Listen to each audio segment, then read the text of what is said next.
सगळ्यांना जय महाराष्ट्र.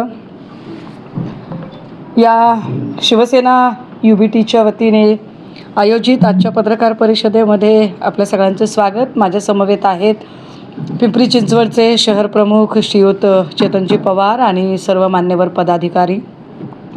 आज सकाळपासून मोशी चाकणचं जे डम्पिंग ग्राउंड आहे आणि त्याच्या बाजूची घनकचरा व्यवस्थापनाची इमारत आणि त्या अनुषंगाने जे दुर्घटना घडली त्याच्यामध्ये जखमी असणारे जे 4 लोक आहेत साईनाथ रुग्णालयामध्ये भरती आहेत त्यांना भेटून त्यानंतर या रुग्णालयाचे संचालक डॉक्टर कांबळे यांच्याकडून त्यांच्या एकूण तब्येतीची विचारपूस केली. त्यानंतर काही मृत असणाऱ्यांच्या नातेवाईकांच्या सांत्वन भेटी घेतल्या आणि त्या सगळ्या लोकांशी बोलल्यानंतर काही मुद्दे उपस्थित होतात. सगळ्यात महत्त्वाचा मुद्दा हा की ही घटना अजिबातच निसर्ग निर्मित नाही. ही दुर्घटना मानवनिर्मित आहे हे पहिल्यांदा समजून घेतलं पाहिजे. दुसरी महत्त्वाची नोंद अशी की या संपूर्ण प्रकरणात खरं तर आत्तापर्यंत पालिका आयुक्तांनी अधिकृतरित्या पत्रकार परिषद घेऊन किंवा एखादं निवेदन सादर करून एखादं त्यांचं जे म्हणणं आहे त्याचं पत्रक प्रसिद्ध करून ही माहिती लोकांना देणं अपेक्षित होतं की घटनास्थळी एकूण किती लोक होते, किती लोक सुखरूप बाहेर पडले, किती लोक जखमी आहेत आणि किती लोक मृत्युमुखी पडले आणि या इमारतीचं नेमकं स्टेटस काय, ही सगळी माहिती पालिका आयुक्तांनी देणं अपेक्षित होतं. मात्र या सगळ्या प्रकरणातनं पालिका आयुक्तांनी ज्या पद्धतीने पळ काढला आहे, विशेषतः यातले जे प्रकल्प अधिकारी आहेत ज्यांच्या अखत्यारीत हा सगळा प्रकल्प येतो ते श्रीयुत संजय कुलकर्णी यांनीही यावर बोलणं अत्यंत शिताफीने टाळलं. ह्या सगळ्या प्रकरणाची संपूर्ण माहिती घेतल्यानंतर लक्षात येतं की ही इमारत ज्याचं 19ला त्याचा परवाना आणि 23ला कंप्लिशन सर्टिफिकेट आहे, जी फक्त एका तळमजल्याचं आहे, वरच्या 2 मजल्यांचं कुठलंही परवाना झालेला नाही. या बिल्डिंगचा जो काही दर्जा होता 11 महिन्यात जर बिल्डिंग पडत असेल तर याचा अर्थ याचं बांधकाम अतिशय निकृष्ट दर्जाचं होतं. मुळात ज्या इमारतीला परवाना नाही, काहीच महिन्यापूर्वी पिंपरी चिंचवडचा गाझापट्टा करावा अशा पद्धतीने पिंपरी चिंचवडमधल्या काही इमारती जमीनदोस्त, काही बंगले जमीनदोस्त केले गेले आणि ते अनधिकृत बांधकाम आहे म्हणून जमीनदोस्त केले गेले. आता जे खाजगी बंगले होते ते जमीनदोस्त झाले, पण जे पालिकेचं बांधकाम आहे ते मात्र अजिबात त्याला धक्का लावला नाही. कदाचित पालिका आयुक्तांनी त्याला वरदहस्त दिल्यामुळे. पण मग पालिका आयुक्तांनी कुणाच्या सांगण्यावरून वरदहस्त दिला? पालिका आयुक्तांनी हे अनधिकृत बांधकाम कोणासोबत ही साठगाठ आहे? पालिका आयुक्त आणि कंपनीचा ठेकेदार एकमेकांना वाचवायला बघतात का? ही कंपनी अँटोनी लारा रिव्हेनेबल कंपनी जी आहे, या कंपनीचं जे काम एकूण व्यवस्थापनाचं होतं आणि यातनं काही बाय प्रोडक्ट्स निर्मिती, हे कुठल्या प्रकारचे बाय प्रोडक्ट केले जात होते याची यादी अजूनही त्या कंपनीने स्पष्ट केली नाही. पालिका आयुक्तांनी ती माहिती आपल्याला अजिबात दिलेली नाही. विशेष की या प्रकल्पामध्ये जो घनकचरा एकत्रित होत होता आणि त्या कचऱ्याचं जे वेस्ट केलं जात होतं किंवा त्याचं डिस्पोजल होत होतं, त्या डिस्पोजलची जी चिमणी आहे ती चिमणी नेमकी 5 जूनला पडली. 5 जून पर्यावरण दिवस आहे.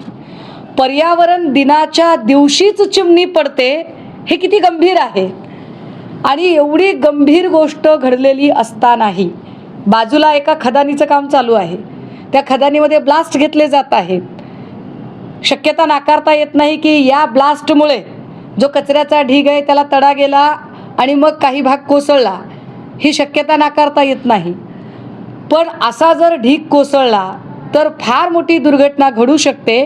तेव्हा एवढा मोठा म्हणजे जो साधारणतः 180-185 फूटचा जो ढीग आहे, जो उंची त्याची गेलेली आहे आणि तो कोसळला तर फार मोठी दुर्घटना घडू शकते.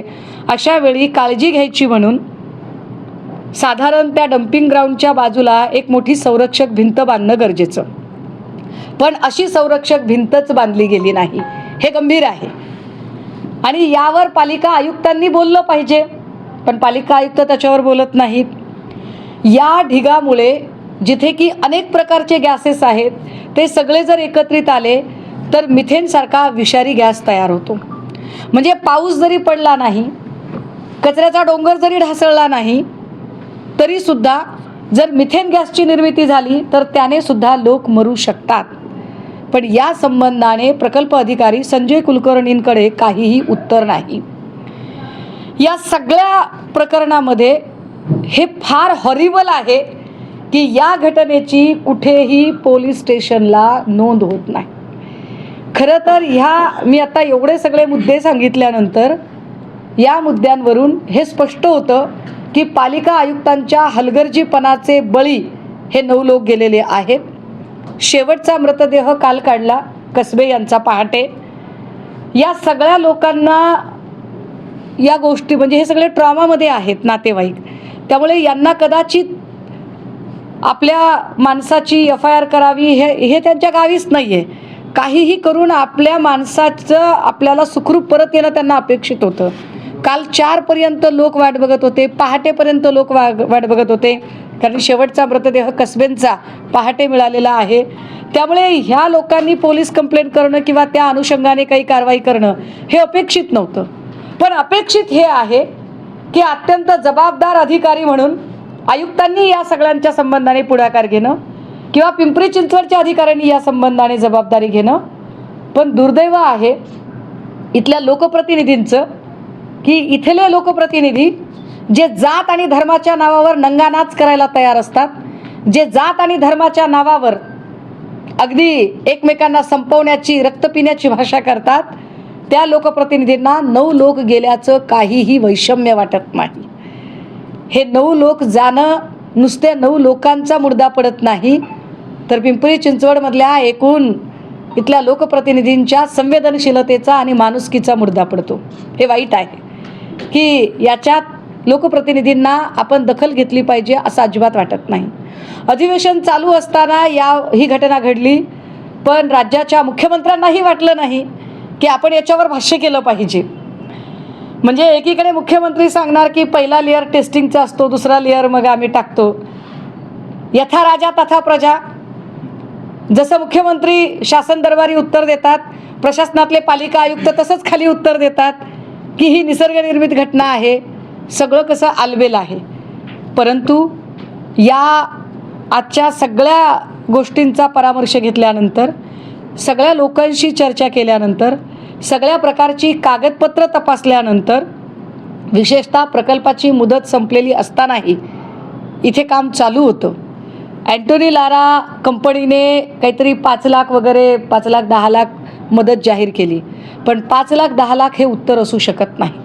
दरवेळेला शासन प्रशासन कमालीचा हलगर्जीपणा करणार आणि 5 लाख आणि 10 लाखामध्ये विषय संपवणार असं होत नाही. मुळात या सगळ्या लोकांचा PF जात होता का? तो PF किती होता? त्या प्रॉव्हिडंट फंडच्या पैशांचं काय झालं? आत्ता त्यांच्या घरातलं कर्त गेलेलं आहे. कुणाचं लग्न 2 महिन्यांपूर्वी झालं आहे, कुणाचं 3 वर्षांचं बाळ आहे, कुणाच्या घरामध्ये 7-8 माणसं त्याच्या जीवावर खाणारी आहेत. या सगळ्या कुटुंबांचा आधार गेला आहे. त्याचं काय? आणि महत्त्वाचं, या 9 लोकांचं बळी जाण्याला कारणीभूत ठरलेले पालिका आयुक्त आणि प्रकल्प अधिकारी यांच्यावर तात्काळ निलंबनाची कारवाई का झाली नाही? या लोकांचं तात्काळ निलंबन झालं पाहिजे. तात्काळ यांच्यावर मनुष्यवधाचे गुन्हे दाखल झाले पाहिजे. हे मी आज फक्त बोलतेय. यानंतर मी पालिका आयुक्तांना, पिंपरी चिंचवड पोलीस आयुक्तांना भेटणार आहे.